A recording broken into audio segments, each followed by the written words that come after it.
Bonjour à toutes et à tous et bienvenue dans cette nouvelle vidéo de Caro Tuto. Bon, déjà j'espère que vous allez bien. Ouh, moi ça va pas mal. Mais je crois que le confinement là, ça me fait perdre certaines notions quoi.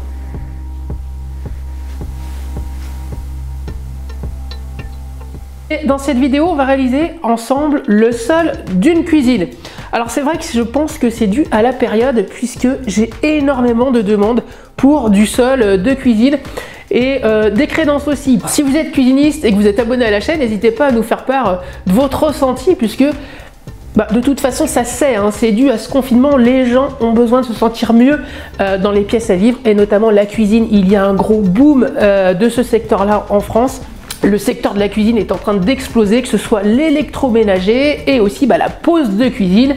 Forcément, vous voulez une nouvelle ambiance dans votre cuisine, vous allez aussi passer par le carrelage, le sol et la crédence. Bon, du coup, dans cette vidéo, on va poser du sol. C'est un grand format et vous allez voir, je vais avoir certaines difficultés, notamment dues à une certaine... je peux pas en dire plus. Je peux pas en dire plus. Bon allez, c'est parti, on va réaliser ensemble le sol de cette cuisine. Je vais poser en format, je crois que c'est du 50-50 ou 45-45. On va utiliser aussi des autonivelants. Puis écoutez, j'ai envie de vous dire, c'est parti. La carrelette, c'est la Bellota, celle que je vous ai déjà présentée en unboxing il y a un petit moment. Écoutez, on va carreler, on va faire ce sol, on va prendre notre temps. Mais bon, dans la journée, tout ça, ça va être réalisé. Je crois qu'il y a à peu près 8-9 mètres carrés. Normalement, il ne devrait pas y avoir de soucis. Alors, il faut savoir qu'ici, en fait, je pose sans plainte. Il faut vraiment que j'arrive à fleur des plaintes. Alors, à fleur, oui et non, je vais laisser à peu près 2 mm. Tout simplement pour la dilatation. Les carreaux sont gris très très clairs. Je vais utiliser un joint gris moyen. Voilà, bon, il y a 2-3 choses un petit peu techniques. Vous voyez, il va y avoir les cercles ici. Voilà, donc je pense que des poses, forcément, je vais calculer pour arriver entier ici, là. On va faire toute notre pose comme ça. Et puis voilà, écoutez, j'ai la grande règle, on va poser notre rang comme ça, après on va finir par toutes les coupes qui sont là-bas, et ensuite je vais essayer de reculer toujours dans ce sens-là quand même, pour ensuite pas perdre mon équerrage et reculer d'ici. Donc en gros, je schématise les choses, je vais partir comme ça, réaliser le long ici, essayer encore d'en mettre bien droit en carrelant dans ce sens-là, vous voyez. Et après, forcément, je vais devoir reculer par ce côté-là. Mais c'est vrai que pour le coup, dans des pièces comme ça, soit vous utilisez l'équerre, soit vous essayez au maximum de reculer pour bien regarder vos alignements. Puis dès que ça devient plus pratique pour carreler de l'autre côté, forcément vous changez de sens. Et puis surtout, toujours bien utiliser les croisillements. Allez, c'est parti. Bon, il faut savoir qu'ici, en fait, avant c'était du PVC qui était posé au sol. Et je sais que les clients ont voulu l'enlever par eux-mêmes. Ils ont bien fait d'ailleurs. Et je sais qu'ils ont un petit peu galéré. Ils ont dû utiliser un décapant pour enlever la colle qu'il y avait dessous. Mais bon, franchement, le résultat il est parfait. Là, je peux tout de suite poser mon primaire et j'attaque la pose tout de suite dans la foulée. Alors d'accrochage, c'est celui-ci, c'est le PRB. Alors avec un bidon comme celui-ci qui fait 2 litres, je vais pouvoir faire environ 10 mètres carrés. Il faut savoir qu'avec les primaires, on peut toujours en faire un tout petit peu plus que ce qui est indiqué. Voilà. Mais très très bien parce que déjà il est très polyvalent. Et puis vous voyez, séchage rapide, ça m'intéresse bien. Parce que comme ça, j'ai pas de temps d'attente. Le temps qui sèche, je prépare les outils. Et ensuite, j'attaque la pose. Je vais d'abord regarder le calpinage.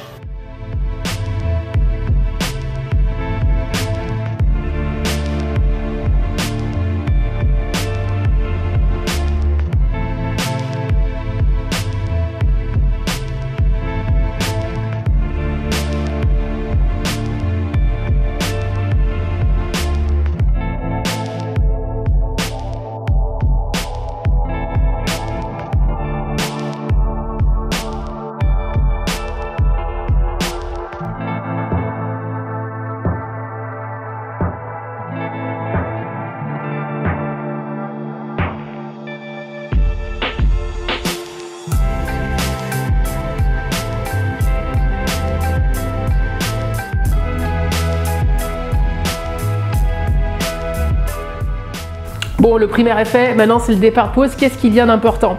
j'ai envie de dire dans une cuisine, c'est quand même de s'axer au niveau de l'entrée de la cuisine. Là, je suis sur un grand format, je vais tout simplement le centrer.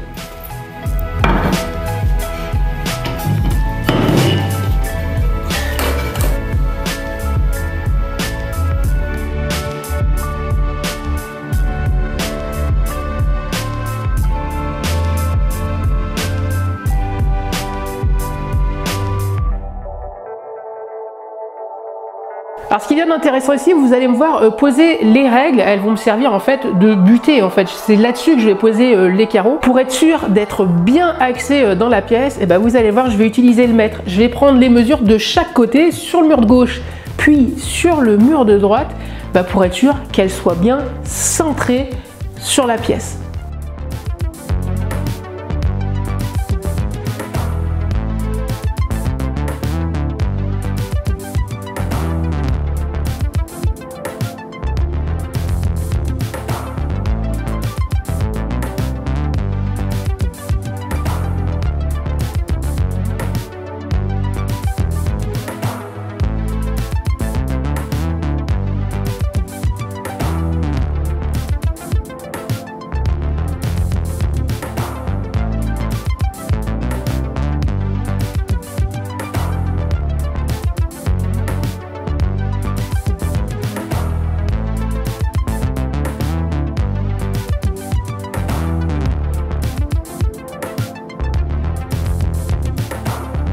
Alors pour des coupes arrondies, on va procéder en prenant des repères. On va vraiment prendre des mesures sur les deux bords de cet arrondi.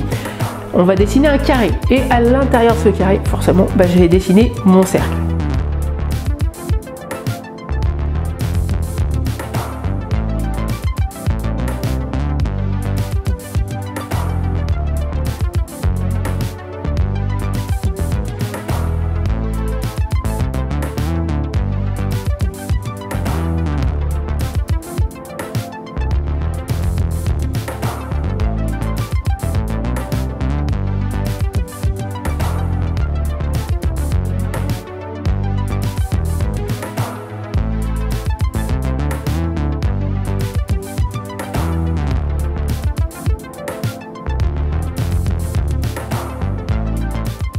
Pour enlever l'intérieur de cette coupe, on va procéder par lamelles. Je vais mettre plusieurs coups de disqueuse très rapprochés des uns des autres pour pouvoir ensuite les séparer et faire après les finitions avec le disque de la disqueuse.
Bon, alors la première chose pour utiliser des twists, la priorité c'est d'être propre lorsque vous allez étaler la colle. Ici, je vais utiliser un peigne tout simplement de 10 mm et je vais double coller chaque carrelage.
Ensuite, pour ne pas que la colle remonte lorsqu'on va serrer nos croisillons, c'est important de mettre ce petit coup de spatule. Ça enlève un petit liseré sur le bord du carrelage et ça donne toute l'efficacité au twist level.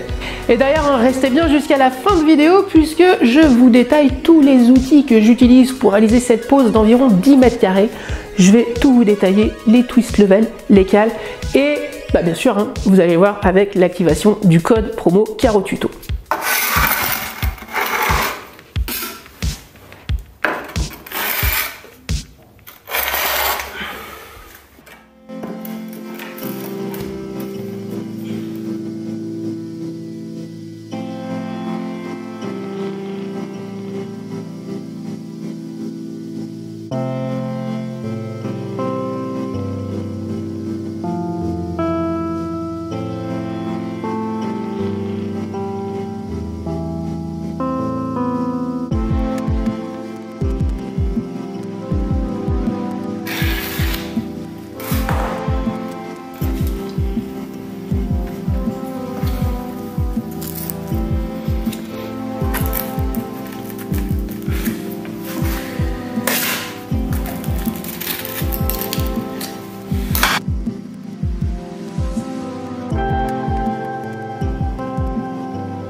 Ah, je sais pas, ça passe pas. Je crois vraiment que...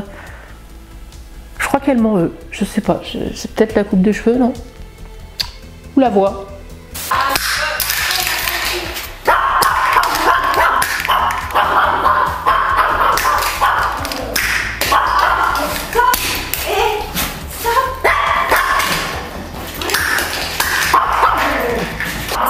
Bon bah notre pause est finie, on va pas tarder à jointer. Mais tout d'abord, je vais vous expliquer 2-3 petits détails hein, et vous allez voir en détail la qualité de ce carrelage. Ouais. C'est des 50-50 hein, que j'ai posé ici dans cette cuisine. Qu'est-ce qui va être compliqué? Première chose, je vais vous montrer le paquet. Ces carreaux-là, il fallait les poser, enfin il conseillait de les poser avec des croisillons de 4 mm, mais 4 mm sur des 50-50, honnêtement ça allait pas faire joli du tout. Enfin moi j'aime bien les joints assez fins, hein, comme la plupart des carreleurs, donc là j'ai posé à 2 mm, je peux vous dire que je me suis arraché les cheveux sur cette petite zone-là, j'avais pas mal de coups. Et puis je vais vous montrer le paquet, regardez.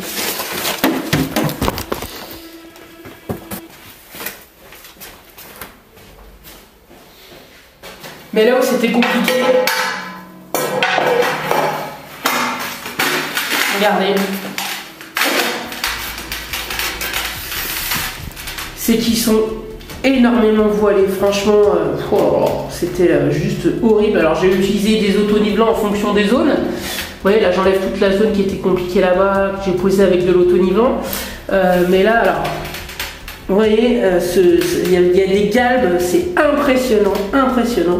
Malgré tout, je suis vraiment content de la pose parce que, voilà, quand on arrive ici, moi j'ai accès, vous voyez, ici, j'ai fait un beau départ, j'ai fait des belles coupes là-bas dans les arrondis, des belles coupes au niveau des portes.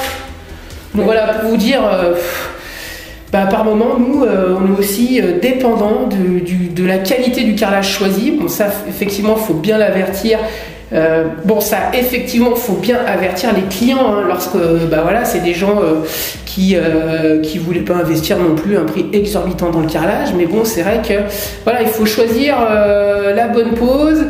Et les carreaux, s'ils sont voilés, on peut pas les détordre. Donc il faut essayer de trouver la pose qui va bien. Bon, quand même, franchement, quand même dans un truc. Voilà. Donc tout ça là-bas, ça va être caché par des meubles. La petite coupe long là-bas va être cachée par un meuble. Et puis on arrive à la moitié de porte ici. Bon, moi j'aurais fait mon maximum, hein, puisque là on est axé. Et puis joint de 2 mm, en fait c'est plus du 3 quand même. Hein, bon, c'est des croisillons de 2, hein, c'est des croisillons de 2 que j'ai utilisé là. Mais bon, j'ai remarqué quand je les posais, ça avait tendance à assez s'écarter. Bon, maintenant c'est l'étape des joints, j'utilise un joint souple, hein, c'est toujours le même que j'utilise moi personnellement. Et gris moyen, il va bien se noyer dans la masse. Et vous allez voir, je vais partir du fond de la pièce pour reculer.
Vous êtes très nombreux à me poser des questions sur les outils en détail. Ce que je vous propose, c'est qu'on va aller sur eCarler et puis je vais vous montrer, je vais vous expliquer tous les outils nécessaires pour réaliser cette pose-là.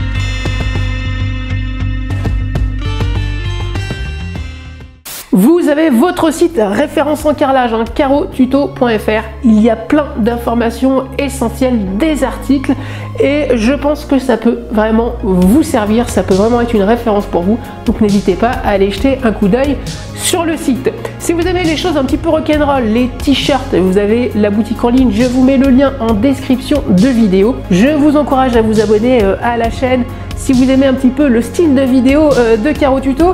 Et puis aussi à mettre un petit pouce bleu, tout simplement, ça permet de m'encourager. J'en ai vraiment besoin.